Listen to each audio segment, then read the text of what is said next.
Hello, and welcome back to the Desperate for Love podcast. I'm your host, Sophia, and thank you so much for being here. Can we get a round of applause that I'm showing up for the second week in a row?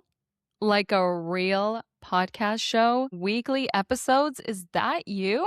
If you listened to the previous episode, you know that this year's theme is consistency. And with that, I challenged myself to show up to this show right here every single week for the next several weeks. One thing that I wanted to start today's episode with is checking back in to all of us who are working out this year. As you know, this year I made only one New Year's resolution, and that New Year's resolution is that I'm working out every single day without exception. And if I skip a day, I'm paying $50. We're still doing that. Since the last time you and I chatted, I paid another $150 towards charity. So it's things are tough, guys, over here. Things are tough. I feel like my last episode came across as though I'm this like perfect human being now. I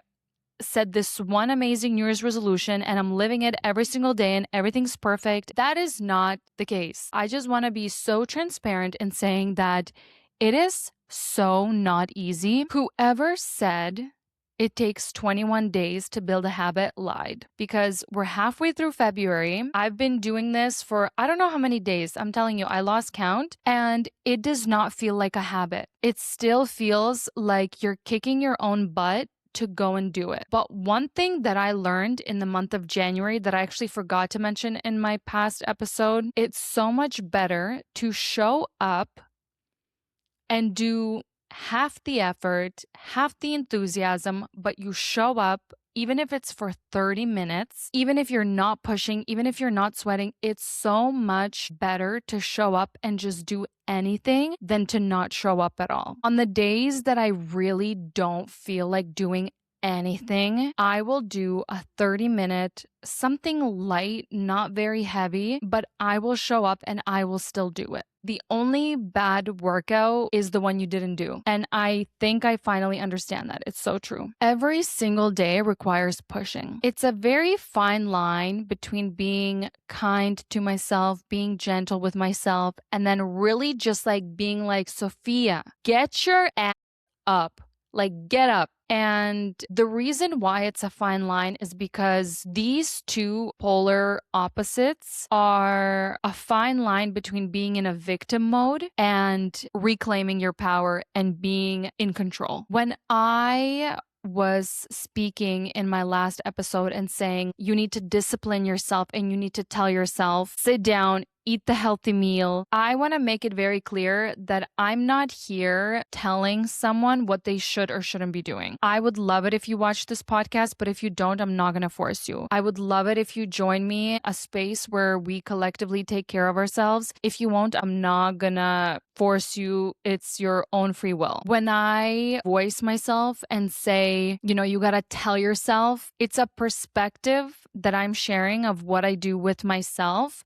to get myself to get up and be productive. We're all very different. For some people, discipline comes easy. For me, discipline does not come easy. I am the youngest child in the family. I was always the one that wasn't doing anything because I was the youngest. And so there was quite literally very little to no discipline used with me when I was being brought up. Now that I'm an adult, it's like, okay, great. I was a free child. But when you reach adulthood, if you're going to be waiting until you nicely, kindly, and gently get off the couch and start doing things, I promise you, if you haven't already done it, you're not going to do it. If you live alone and you don't have a partner to push you and your parents don't push you and your siblings don't push you, if you're living alone and you have nobody to tell you, hey, get up, Who's going to tell you to get up? How much time is going to pass for you to realize that, oh crap, like I should probably start doing something? When I call myself names, when I judge myself, when I tell myself I'm not good enough, when you're negative talking to yourself, that's when you can and should be very gentle and loving towards yourself and tell yourself, listen, these are not words that are going to help you become a better version of yourself.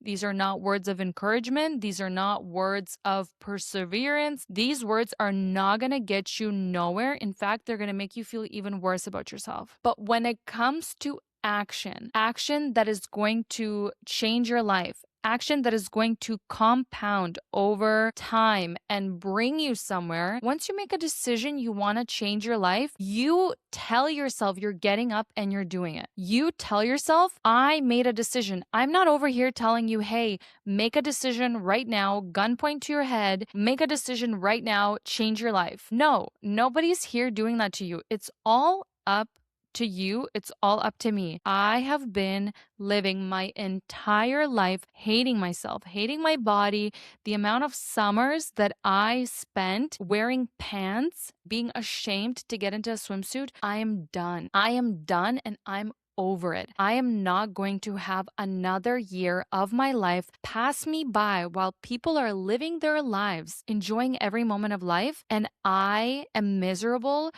hating myself, hating my body, avoiding going out into the world because I'm embarrassed of how I look. Okay. This was my reality for I don't know how many years. I have periodically like looked good. I'll do something for a month or 2 months. I'll do good. I'll tone up. I'll be in good shape. And then back down I go. And then, okay, I do something again and back up I go. And I don't last too long and back down I come. And it's been like this my whole life. Everything is like this my whole life. My emotions, I have super high highs, super low lows. My fitness and me loving myself, I love myself for very brief periods of time and then I crash so hard and I hate myself so hard. And it's like, hello, we're turning 30 this year. We need to be a stable woman. We have wisdom to share. We have a world to change. So I made a decision that I am done playing victim. Even though I'm complaining about how hard it is to work out every day,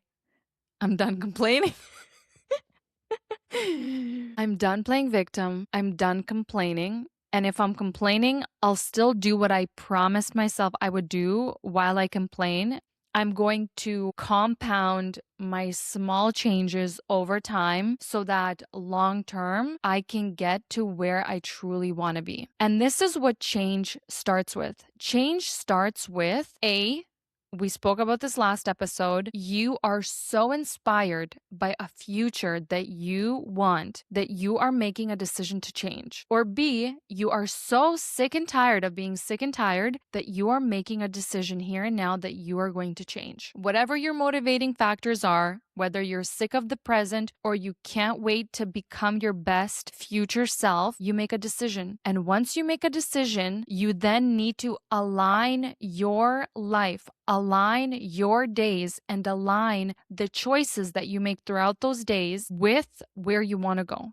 For example, I want to be fit. I want to eat healthy. I want to sleep well. I want to be full of energy. I want to love life. How do I get there? Well, taking into consideration my old habits, eating chips and candy is probably not going to get me there. So anytime if I catch myself in the moment being like, oh my God, I'm really craving some chips or I'm really craving some candy, when that moment comes, you tell yourself, honey, you made a decision, you made a choice, you decided that you want to feel healthy, happy, energized, and love life. And these chips and these chocolates are not going to help you get there. And then you make a hard decision to ignore the cravings, ignore the thoughts, and you stay focused and you keep moving. Another thing, like me and working out, for example, every single day that I don't want to work out, I tell myself, well, honey, you're either working out or you're paying up $50. Which one's it going to be? And I say, I'm going to go work out. And that's how you make choices throughout your day that align you with your goals and where you want to be. Another concept that really helps stay on track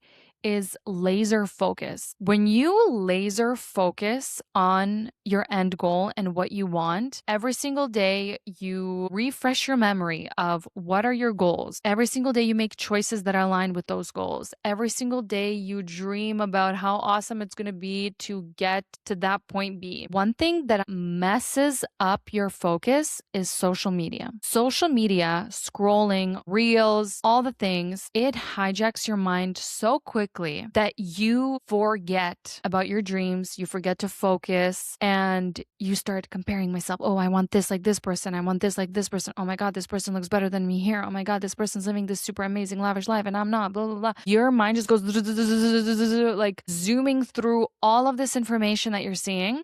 And then you forget to look around and be like, oh my God, my life is beautiful too. And amazing too. I have this goal that I'm working towards. And Nicola taught me, and it was literally him who taught me that the journey is so much more important than getting the goal. The journey is so much more important. And that is so true. I moved into this gorgeous apartment last year in June. And I was dreaming of this place. I dreamed of this place so hard. I was like, oh my God, living in a condo is going to be a dream of a lifetime. I can't wait to have a balcony.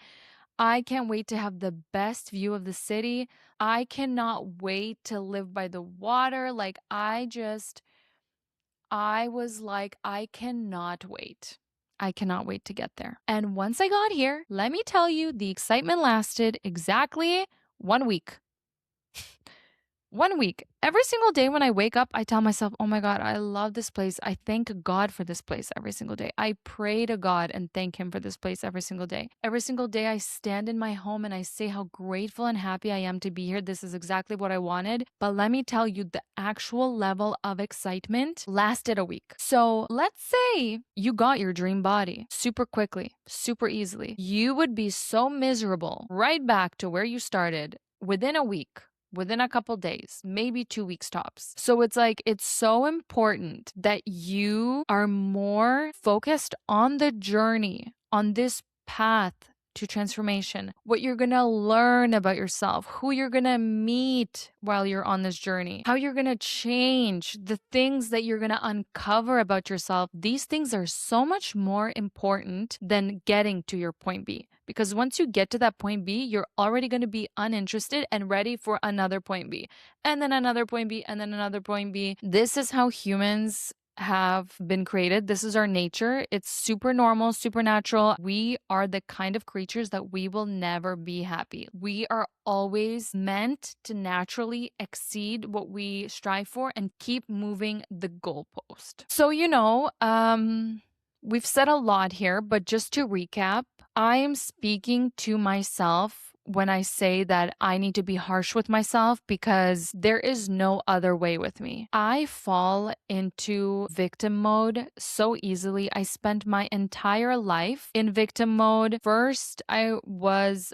a victim because I didn't get along with my family, my parents. I didn't understand them. They didn't understand me. Then I'm a victim because my parents are getting a divorce. Then I'm a victim because I'm in school and I'm getting bullied. Then I'm a victim because I am gaining weight and my body's getting out of control. Then I'm a victim because I'm in high school and again, I have no friends. Then I'm a victim because, oh, nobody wants to date me. Then I'm a victim because I come from not the best family in terms of my family is not rich and this and life is so hard. And now that I'm an adult, I realize that I have to build all this stuff on my own. Then I'm a victim because I'm divorced. Then I'm a victim because I'm in a relationship with someone who's simply not my match. It's so normal, but I'm a victim. Once again, another failed relationship. Once again, another failed relationship. Once again, another failed relationship. Then again, I'm the single friend out of all my friends. Like, I can go on and on and on and on and on about how big of a victim I am in my life. I could just go on and on. The switch between being victim mode and not is like, you take a deep breath. This is literally how I do it. I've literally done this so many times. You take a deep breath. you exhale and you find yourself present and you look around. In order to ground yourself and really become present, you look around the room, you acknowledge everything that's in the room with you, everything that you see. And then you realize that you are in control of your mind. You're not thinking anything negative. You're not forcing yourself to think anything positive. You're simply in control. You're aware.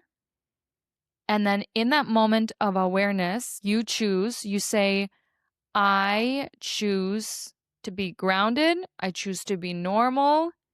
No crying, no whining, no victim mode. Just from this space of just like awakeness and centeredness. And it's so much easier to live life from this space than from a space of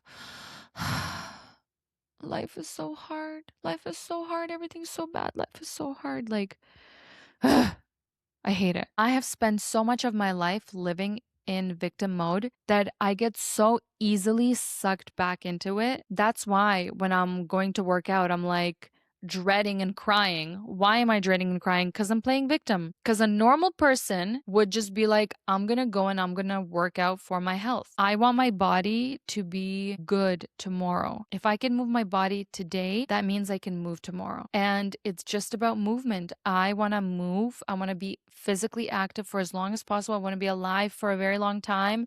And in order to get to that end goal, I'm going to have to make these decisions. Choose to work out, choose to sleep well, choose to eat, boop, bop, bop, bop, bop, and off I go. And so every day requires pushing. My haters on TikTok who are like telling me, sit down, stop telling people what to do, whatever. I'm not telling nobody what to do. I have enough on my plate trying to get myself to do things. God forbid I waste my time and energy trying to force or convince somebody else to do what I'm doing. Please. Since the last time we spoke, I have made progress on another wonderful part of my life. That wonderful part of my life is called sleep. I went to bed at 9 o'clock on Sunday, as I promised. This entire week, I did just that. I've been going to bed at 9 o'clock, latest 9:30, 10. I did stay up until 10 on the weekends. I did sleep in a little bit on the weekends, but nonetheless, I started going to bed at 9. To me, 8 o'clock is like bedtime. To me, 8 o'clock is like bedtime so that I can rush and finish off everything that I need to do before 9. Typically, 8 o'clock is when I still haven't worked out yet. And then I rush to work out before 9, before it's time to go to bed. And then I pray to God that that workout doesn't keep me awake because working out produces energy. So sometimes I find myself a little bit less sleepy than I'd like to be around 9. But yeah, 8 o'clock, bedtime. That way I'm like, gotta get this done, gotta get that done, gotta get this done, clean up or whatever I need to do. And then 9 o'clock, I'm in bed, sleeping soundly. Everything's beautiful. Everything's amazing. I've been feeling so much better this week. Going to bed at 9 o'clock consistently is so much better than going to bed at 11, for example, or 12. The whole sleep cycle, melatonin production, all the things that happen, I feel so much better going to bed at 9. So much better. So now we've compounded a teeny tiny bit more. We're now working out plus we're going to bed at 9. The last thing is food. Still working on that. We got groceries and everything this week. Starting tomorrow, we are expecting to be eating very good. No junk food, no bad food, like good stuff, right? I did, however, start eating in intervals, meaning I don't have breakfast before 10 a.m. and I don't eat dinner after 6 p.m. So I eat in the window between 10 and 6. That's what I'm doing. And I may not feel great emotionally. Perhaps my emotions need to be regulated. Perhaps it's a hormonal shift that's happening. I kind of feel like a fussy baby, if I'm going to be super honest with you. But nonetheless, when I am centered and in control and I look back at my last week and the last month and a half, I'm very happy with my changes and my commitment to get better and heal and change. So it's been great. The last thing that I've started working on, but I'm still a little shaky. I'm trying to meditate every single day, and it's so simple. Like, all you got to do is sit and do nothing. It's so easy, it's so simple. You just got to sit and you just got to do nothing. But for some reason, I don't know what that reason is. For some reason, it's so not easy. It's like freaking me out. I'm so happy and I'm so proud of myself that I showed up today. I'm happy that I didn't have anything planned of what I wanted to say. I just kind of wanted to give an update and talk about, you know, the darker side behind the previous episode. Like, I'm happy that the previous episode was like me walking in, kicking the door open, saying, I've changed, I'm changing, I'm happy to announce and report. But the truth is that behind all of that change and behind all of that announcement, there's so much daily pushing that is required to get myself to get my booty up and do something, anything. Anything. Thank you so much for being here. If you were not here, I would not be here because I would definitely not be speaking to myself if there were 0 views on my podcast. Thank you so much for listening to today's episode. I'll see you in my next one. Love you. Bye.